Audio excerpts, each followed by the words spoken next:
Hi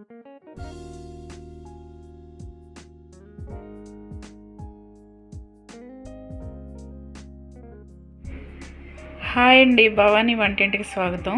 ఇప్పుడు కొయ్యి తోటకూర ఫ్రై ఎలా చేయాలో చూద్దామండి. ముందుగా కట్ చేసుకొని శుభ్రంగా నీళ్ళల్లో వేసుకొని కడుక్కున్నామండి. కడిగి పక్కన పెట్టుకున్నాం. జాలీ గిన్నెలో వేసి కడిగి పక్కన పెట్టానండి. ఆ నీళ్ళన్నీ వంపేసాము. ఇప్పుడు మిగతా ప్రాసెస్ చూద్దాము. స్టవ్ వెలిగించుకొని ఒక బాండీ పెట్టుకొని ఆయిల్ వేసుకుందామండి. నేనైతే ఒక మూడు చిట్లు నూనె వేసానండి. ఆయిల్ వేడి చేసుకున్నాం. వేడయ్యాక తాలింపు గింజలు, ఎండుమిరపకాయలు వేద్దామండి. ఇందులోనే వెల్లుల్లిపాయలు కూడా వేద్దామండి. కచ్చా పచ్చగా ఒక వెల్లుల్లిపాయ మొత్తం దంచి వేసాము.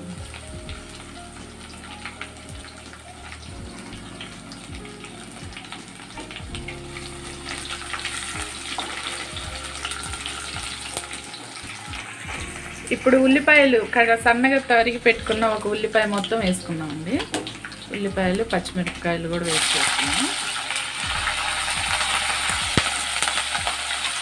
ఒక 2 నిమిషాలు వేయించుకున్నామండి. ఉల్లిపాయలు కూడా వేగిపోయాయండి. ఇప్పుడు టమాటా ముక్కలు కూడా ఒక 2 టమాటాలు తీసుకొని చిన్న చిన్న ముక్కలు కట్ చేసుకొని వేసుకున్నామండి.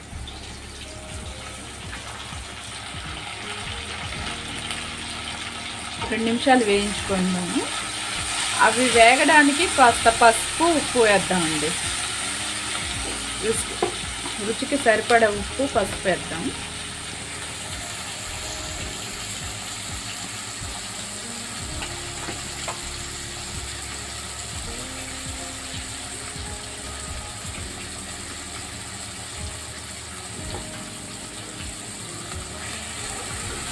రెండు నిమిషాలు వేయించుకున్నాము. 2 నిమిషాలు వేయించుకొని మూత పెడదామండి. ఒకసారి చూసుకుందామండి, కలిపేసుకుందాం. ఇప్పుడు ఇందులో కడిగి పెట్టుకున్న ఆకుకూర మొత్తం నీళ్ళన్నీ వంపేసుకున్నాం కదండి అందులో నుంచి. ఇప్పుడు ఆకుకూర వేద్దామండి.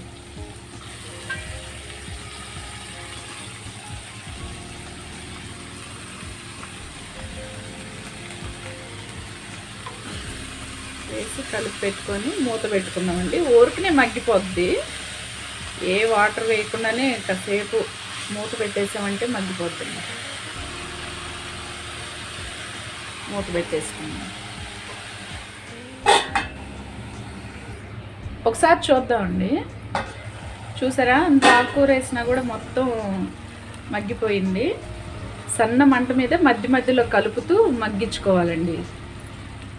చాలా సింపుల్గా, ఈజీగా చేసుకోవచ్చు. చాలా హెల్త్కి కూడా మంచిది అనమాట. ఆకుకూరలు తినడం వల్ల కంటికి కూడా మంచిది.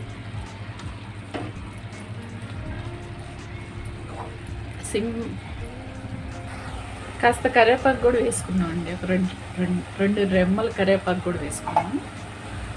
కలిపి మూత పెట్టేసుకున్నాం. అడుగు అంటకుండా మధ్య మధ్యలో కలుపుకుంటూ ఉండండి. ఆ నూనెలోనే వేయించేసుకోండి.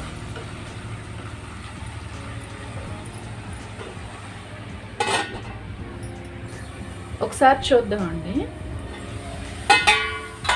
చూసారా, అంత మగ్గిపోయి ఎంత కలర్ఫుల్గా ఉందో. ఇంకా సర్వింగ్ బౌల్లోకి సర్వ్ చేసుకుందామండి.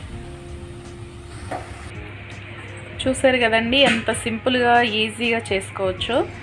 చాలా బాగుంటుందండి. ఉడకనట్టుగా ఉంటేనే చాలా బాగుంటుంది అనమాట. ఆయిల్లోనే ఫ్రై చేసుకున్నాం, వాటరే వేసుకోలేదు కదా. ఇది రసంలోకి కానీ పప్పులోకి కానీ నంచుకొని తింటే చాలా బాగుంటుందండి. ఒకసారి ట్రై చేసి చూడండి. చాలా సింపుల్గా, ఈజీగా చేసుకునే తోటకూర ఫ్రై అండి. ఇది కాగా మీకు నచ్చితే లైక్ చేయండి, షేర్ చేయండి, సబ్స్క్రైబ్ చేయండి. బాయ్ అండి.